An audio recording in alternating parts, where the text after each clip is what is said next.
In today's video, I'm going to teach you how to update billing information in Constant Contact. Keeping your billing details current ensures your emails keep sending and your account stays active without any hiccups. So let's walk through the process together in a simple, clear way. First, log into your Constant Contact account as you normally would. Once you're in, head to Account Settings. You'll typically find this by clicking your profile icon or your account name near the top of the screen. Account Settings is where you control the behind-the-scenes details for your subscription, so it's the right place to start. Inside Account Settings, look for the Billing and Plan section and click it. This area shows your current plan, past invoices, and payment status. It's a good idea to take a quick glance here to make sure you recognize the plan you're on and the billing cadence. This context helps you confirm you're updating the correct information.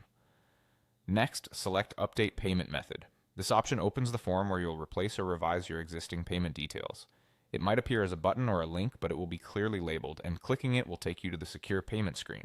Now enter your new billing details carefully.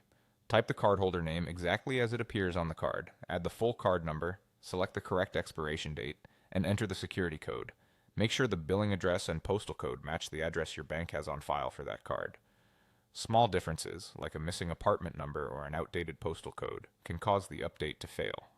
If you're using a business card, ensure the company name is filled in if there's a field for it. Take a moment to double check for typos. It's much easier to fix them now than after you click Save. For your privacy, avoid updating payment details on shared or public devices. When everything looks right, click Save. Give the system a moment to process the change. You should see a confirmation message indicating the update was successful. If you get an error, recheck the billing address and security code and try again. Sometimes a mismatch in the postal code or an expired card date is the culprit. That's all there is to it. You logged in, went to Account Settings, opened Billing and Plan, selected Update Payment Method, entered your new details, and saved. Keeping this information up to date helps prevent service interruptions, so it's worth reviewing from time to time.